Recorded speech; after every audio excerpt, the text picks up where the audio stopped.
চূড়ান্ত পর্বের পরীক্ষার যিনি ইনভিজিলেটর থাকবেন সেই ইনভিজিলেটর কে হবে, কেন এই উলট পুরাণ।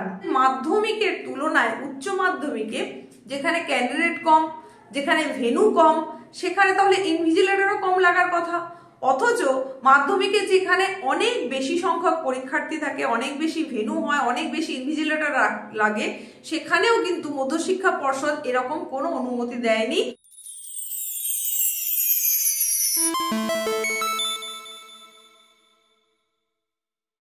সেমিস্টার পদ্ধতিতে উচ্চ মাধ্যমিকের পরীক্ষা এই সম্পর্কে যখন এই নতুন পদ্ধতি এসে গেল, সেই পদ্ধতি যেমন একেবারে নতুন হিসেবে এলো, তেমনি তারই সঙ্গে সঙ্গে সিলেবাসেরও ক্ষেত্রে অনেক পরিবর্তন ঘটলো।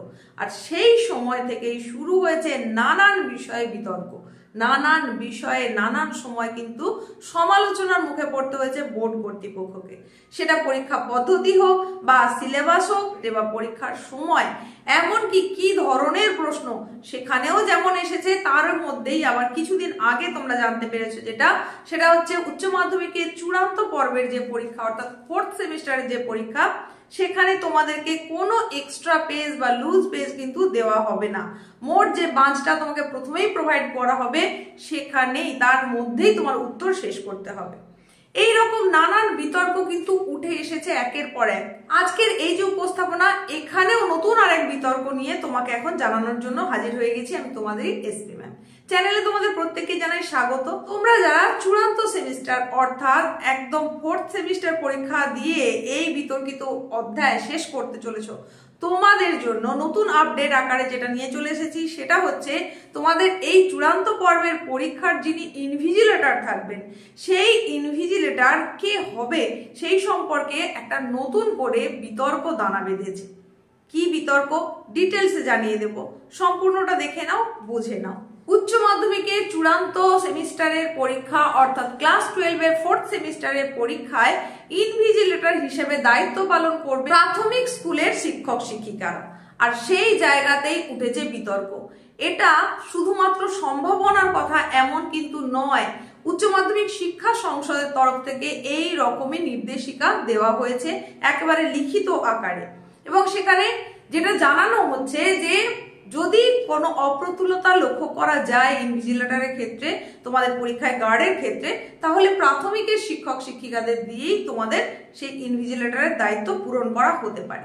এবং সেই সম্পর্কে আরো ডিটেলসে যেটা জানানো হয়েছে সেটা একটা বহুল প্রচলিত সংবাদপত্রের আর্টিকেলে এসেছে, সেটা তোমাদের কাছে এখন তুলে ধরছি। এখানে যেটা জানানো হচ্ছে সেটা কি না, উচ্চ মাধ্যমিকের গার্ড প্রাথমিকের শিক্ষকরা, সংসদের নির্দেশে বিতর্ক। এইবার ডিটেলস একটু তোমাদের বলে দিই। উচ্চ মাধ্যমিক পরীক্ষায় প্রাথমিক স্কুলের শিক্ষক শিক্ষিকারা ইনভিজিলেটরের কাজ করবেন, তবে তার ডিআই মাধ্যমিক ও প্রাথমিকের অনুমতি সাপেক্ষে। এটা বুঝতে পারছো, অনুমতি দিতে হবে, তবে তারপরেই কিন্তু ইনভিজিলেটরের দায়িত্ব পালন করতে পারবে। আসন্ন উচ্চ মাধ্যমিক পরীক্ষার প্রস্তুতি নিয়ে বিভিন্ন জেলায় উচ্চ মাধ্যমিক শিক্ষা সংসদের সভাপতি চিরঞ্জীব ভট্টাচার্য যে বৈঠক করছেন, সেখানে এই লিখিত নির্দেশিকা নিয়ে শিক্ষা মহলে প্রশ্ন উঠেছে। বিভিন্ন স্কুলের প্রধান শিক্ষক ও ভেন্যু সুপারভাইজাররা জানাচ্ছেন উচ্চ মাধ্যমিকের তুলনায় মাধ্যমিকে পরীক্ষার্থীর সংখ্যা 3.5 লাখেরও বেশি। তারপরও মধ্যশিক্ষা পর্ষদ মাধ্যমিক পরীক্ষায় শুধুমাত্র সেন্টার ও ভেন্যুর পাশাপাশি আশপাশের মাধ্যমিক ও উচ্চ মাধ্যমিক স্কুলের শিক্ষকদের ইনভিজিলেটর হিসেবে নিযুক্ত করার নির্দেশ দিয়েছে। সেখানে উল্টো পথে হেঁটে উচ্চ মাধ্যমিক শিক্ষা সংসদ পরীক্ষার নিরাপত্তার সঙ্গে আপোষ করছে। কেন এই উলট পুরাণ? মানে যেখানে বলা হচ্ছে মাধ্যমিকের তুলনায় উচ্চ মাধ্যমিকে যেখানে ক্যান্ডিডেট কম, যেখানে ভেন্যু কম, সেখানে তাহলে ইনভিজিলেটরও কম লাগার কথা। অথচ মাধ্যমিকে যেখানে অনেক বেশি সংখ্যক পরীক্ষার্থী থাকে, অনেক বেশি ভেন্যু হয়, অনেক বেশি ইনভিজিলেটর লাগে, সেখানেও কিন্তু মধ্যশিক্ষা পর্ষদ এরকম কোনো অনুমতি দেয়নি প্রাথমিক শিক্ষক শিক্ষিকারা যাতে সেখানে গার্ড হিসাবে বা ইনভিজিলেটর হিসেবে থাকতে পারেন। কিন্তু সেখানে কি বলা হয়েছে যে আশেপাশের যে সমস্ত স্কুল রয়েছে সেখান থেকে চাইলে টিচার নেওয়া যেতে পারে যেখানে সেন্টার হয়নি।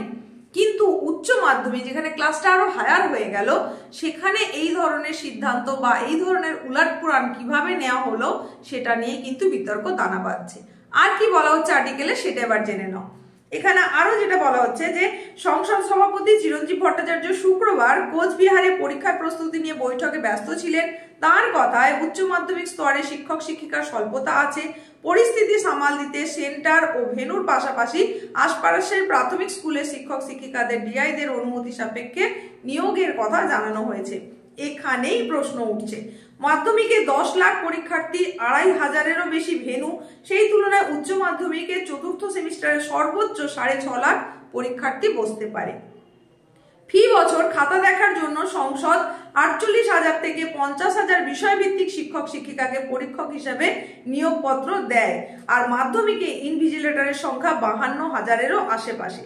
সেক্ষেত্রে বাড়তি পরীক্ষার হলে বাড়তি গার্ডের প্রয়োজন হলে পর্ষদ আশপাশের মাধ্যমিক স্কুল থেকেই শিক্ষকদের বাড়তি ডিউটি দেয়। তাই সংসদের উল্টো পথে হাঁটা নিয়ে বিতর্ক তৈরি হয়েছে। তাছাড়া পরীক্ষা কেন্দ্রে নজরদারির পাশাপাশি পরীক্ষার্থীদের সামনে প্রশ্নপত্রের প্যাকেট খোলা, রেগুলার সিসি এবং কম্পার্টমেন্টাল প্রার্থীদের পৃথক রোল কোড অনুযায়ী প্রশ্ন ও খাতা দিতে হয়। এখন সেমিস্টার পদ্ধতির সঙ্গেই পুরনো বার্ষিক পদ্ধতির ছাত্রছাত্রীরা পরীক্ষায় বসবে। সেক্ষেত্রে প্রাথমিকের শিক্ষকদের ইনভিজিলেটরের নিয়োগ করলে সমস্যা হতে পারে। পশ্চিমবঙ্গ প্রধান শিক্ষক সমিতির সাধারণ সম্পাদক কৃষ্ণাংশু মিশ্র বলেন, উচ্চ মাধ্যমিকের পরীক্ষার্থী কম হলেও সংসদ কেন প্রাথমিকের শিক্ষকদের ইনভিজিলেটর হিসেবে নিয়োগের নির্দেশিকা দিচ্ছে সেটা সত্যি দ্বন্দ্ব তৈরি করেছে। এপিজিটিডব্লিউ এর রাজ্য সম্পাদক চন্দন গড়াইয়ের বক্তব্য, উচ্চ মাধ্যমিক পরীক্ষা সেন্টার ও ভেন্যুর কাছাকাছি অনেক জুনিয়র স্কুল আছে, সেখানকার শিক্ষক শিক্ষিকাদের কিন্তু উচ্চ পরীক্ষায় গার্ড নিযুক্ত করা হয় না। বোর্ড সভাপতির জবাব হচ্ছে, স্কুল সার্ভিস কমিশন 2025-এর একাদশ, দ্বাদশ ও নবম দশমে শিক্ষক নিয়োগের প্রক্রিয়া ফেব্রুয়ারি মাসের আগে সম্পন্ন করতে পারলে প্রাথমিক শিক্ষকদের উচ্চ মাধ্যমিকে গার্ড হিসাবে নিয়োগের দরকার হবে না। তো এই হচ্ছে বিতর্ক। কোন জায়গাটায় বিতর্ক সেটা তোমরা আশা করছি বুঝতে পারলে। বিতর্কটা এখানেই যে যেখানে মাধ্যমিকে বেশি সংখ্যায় ভেন্যু হয়, বেশি পরীক্ষার্থী পরীক্ষা দেয়, অনেক বেশি ইনভিজিলেটর লাগে, সেখানেও কিন্তু মাধ্যমিক এবং উচ্চ মাধ্যমিক স্কুলের টিচাররাই গার্ড হিসাবে বা ইনভিজিলেটর হিসাবে থাকতে পারে। কিন্তু উচ্চ মাধ্যমিকের পরীক্ষায় যেখানে অনেক বেশি সতর্কতা অবলম্বন করার প্রয়োজন রয়েছে, তাছাড়া সেখানে বিভিন্ন টাইপসের ক্যান্ডিডেট থাকবে, সিসি থাকবে, কম্পার্টমেন্টাল থাকবে, যে সমস্ত পরীক্ষার্থীদের রোল কোডটা পর্যন্ত আলাদা হয়ে থাকে, তাহলে এই পৃথক ব্যবস্থা কিভাবে পরিচালনা করা যাবে সেই নিয়েই উঠেছে বিতর্ক। তো তোমরা কি মনে করছো, তোমাদের কি মনে হচ্ছে, তোমরা কি মনে করছো যে বোর্ড সভাপতি যে সিদ্ধান্তটা নিয়েছেন সেটা একদমই ঠিক রয়েছে?